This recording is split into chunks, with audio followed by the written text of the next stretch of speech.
Hello friends, నేను మీరు Ahmed Pasha. Welcome to the media report. ఇన్ని రోజులు కేటీఆర్ స్పీచ్లు మనం విన్నాము.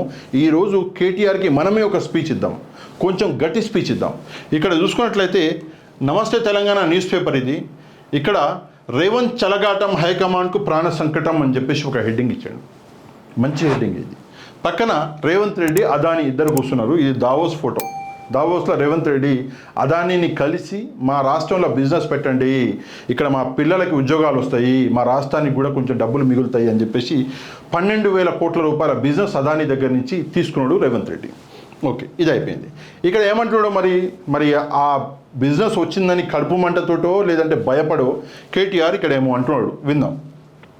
తెలంగాణ భవన్లో బుధవారం బీఆర్ఎస్ శాసనమండలి సభ్యులతో జరిగిన సమావేశంలో మాట్లాడుతున్న పార్టీ వర్కింగ్ ప్రెసిడెంట్ కేటీఆర్. ఇది ఫోటో.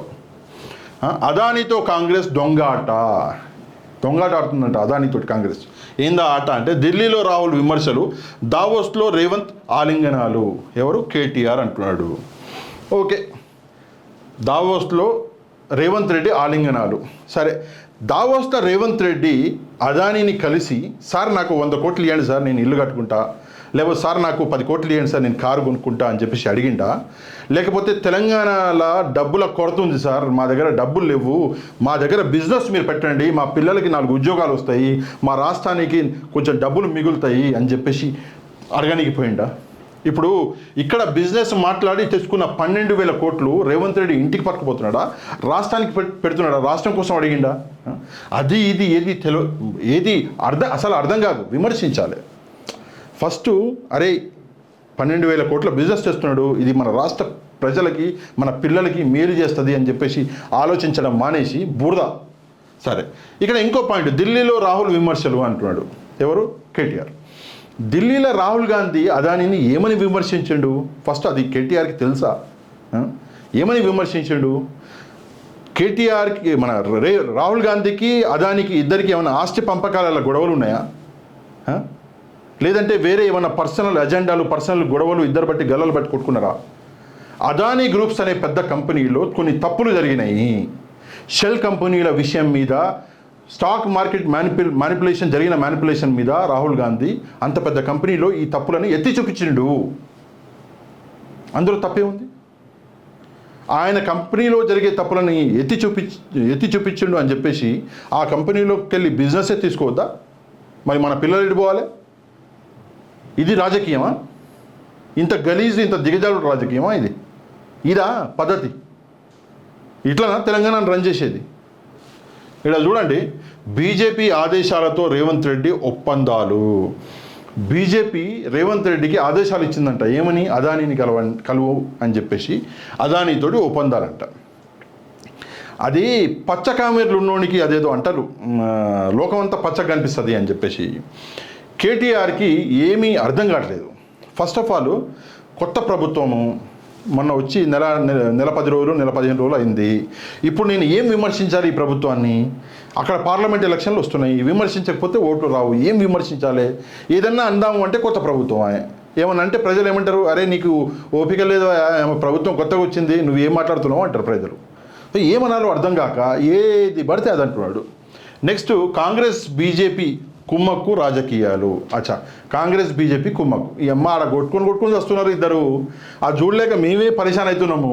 ఆడ కాంగ్రెస్, మన బీజేపీ కాంగ్రెస్ వాళ్ళ మీద ఈడీలు, ఐటీలు, బొంగులు, బొచ్చులు అని చెప్పేసి పొద్దున్న లేచి తీసుకుపోయి తోపుచర్లకు తోసినట్టు తోస్తున్నాడు జైళ్ళకి. అది చూడలేక పరిశాన్ అవుతుంది దేశం మొత్తం. నువ్వేమో ఇద్దరు కుమ్మక్కు. ఏం మాట్లాడుతున్నావు కేటీఆర్ గారు? నాకు అర్థం కాదు. సరే, నువ్వు బీజేపీతో కుమ్మక్కు అయినవా అని ఒప్పుకోవచ్చు ఒక మాటకి, కానీ కాంగ్రెస్ బీజేపీ కుమ్మక్ అంటే ఇక నవ్వి ఊరుకుందురుగాక అని చెప్పేసి ఒకటి ఉంది కదా, అదే చేయాలి ఇక. నెక్స్ట్, కాంగ్రెస్ రాకతో రైతులు మళ్ళీ క్యూ లైన్లలో. ఇది చాలా ఇంపార్టెంట్ పాయింట్ అండి. కాంగ్రెస్ రాకతోటి రైతులు మళ్ళీ క్యూ లైన్లలో కట్టారంట. ఇందులో నేను కేటీఆర్ గారికి ఒక విషయం చెప్పాలి. ఏంటంటే, నువ్వు మిగులు బడ్జెట్లో ఉన్న రాష్ట్రాన్ని అప్పుల పాలు చేసినావు కాబట్టి రైతులు క్యూలు కట్టవలసి వస్తుంది. నువ్వు మిగులు బడ్జెట్లో ఉన్న 1,00,000 కోట్లు మిగులు బడ్జెట్లో పెట్టి ఖజానాలో పెట్టిపోయినావా? మొత్తం ఉన్నది దోచుకొని పోయినావు. మిగులు బడ్జెట్లో ఉన్న రాష్ట్రాన్ని మొత్తం యాడికాడికి అప్పులమయం చేసిపోయినావు. అందుకే రైతులు క్యూ కట్టారు. కాంగ్రెస్ వచ్చి నెల 10 రోజులు, నెల 15 రోజులు అయింది. రైతులంటే కాంగ్రెస్ వల్ల క్యూలు కట్టిరంట. నీకేమన్నా ఉండాలి కేటీఆర్ గారు, నాకు ఇంతకంటే మంచి స్పీచ్ రాదు కాబట్టి నేను మాట్లాడతాను, మీరు నాకంటే మంచిగా మాట్లాడతారు తెలుసు.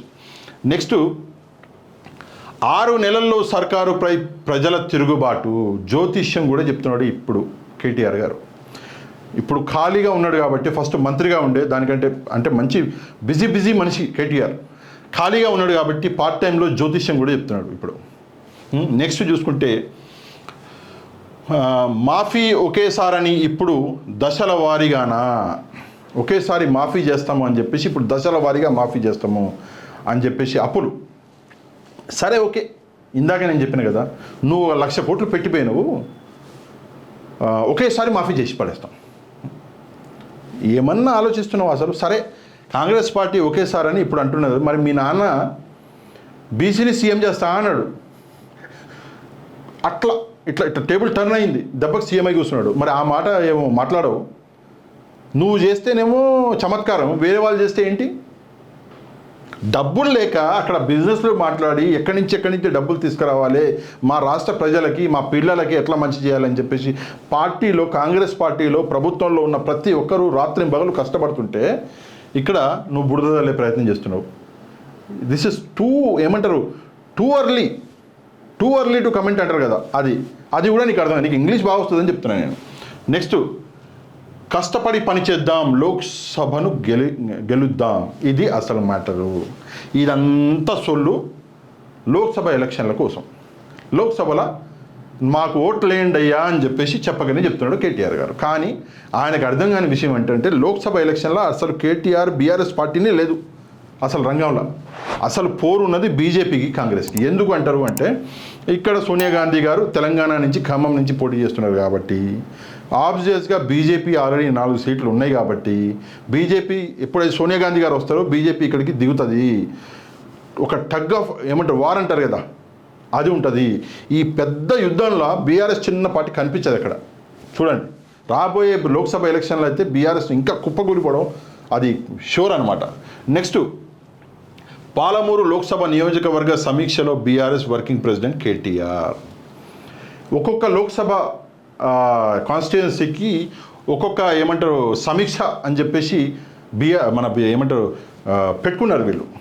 ఫర్ ఎగ్జాంపుల్ ఒక లోక్సభ కాన్స్టిట్యుయెన్సీ ఉంది, దాని మీద ఒక సమీక్ష, ఒక 2 రోజులు 3 రోజులు 4 రోజులు అట్లా కూర్చొని తెలంగాణ భవన్లో దాన్ని ఎట్లా గెలవాలి, దీన్ని ఏం చేయాలి, ఈ కాన్స్టిట్యుయెన్సీలో ఉన్న ప్రాబ్లం ఏంటి, ఈ కాన్స్టిట్యుయెన్సీ ప్రజల్ని మనం ఎట్లా మోసం చేసినాము, ఎవరెవరు మన మీద కోపం మీద ఉన్నారు అని చెప్పేసి మొత్తం చేసి ఎవరిని ఎట్లా ఒప్పించాలి, ఎట్లా ఓట్లు దండుకోవాలి అన్న ప్లానింగ్ అన్నది తెలంగాణ భవన్ నుంచి జరుగుతుంది. ఒక్కొక్క కాన్స్టిట్యుయెన్సీకి సపరేట్గా పెట్టుకున్నారు అన్నమాట.